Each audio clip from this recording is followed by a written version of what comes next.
Hi, everyone. I wanted to talk a little bit about engagement and the importance of engagement, especially when we're in a remote learning situation.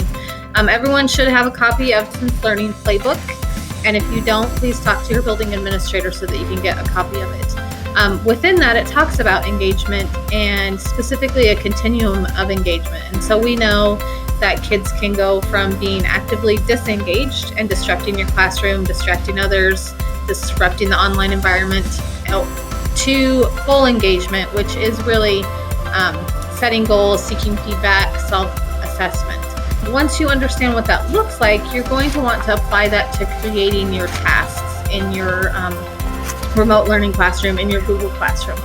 And those can be synchronous or asynchronous, but when you're doing that, I think it's important, and the authors of this book suggest that you encourage students to think in more than one way.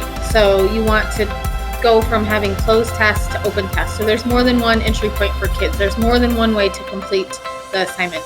And that goes back to so much research around multiple intelligences and what we know about how kids learn, as well as engagement.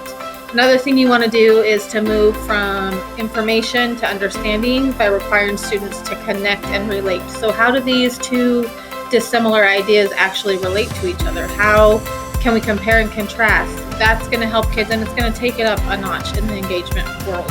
Another thing is to ask students what they think first, rather than telling them what they need to do. So give them the opportunity. And the last thing I'd like to suggest is that you move from procedural to problem solving. So we know that kids are going to be more engaged when they're problem solving and active thinkers and learners than when they're just doing rote memorization or basic facts.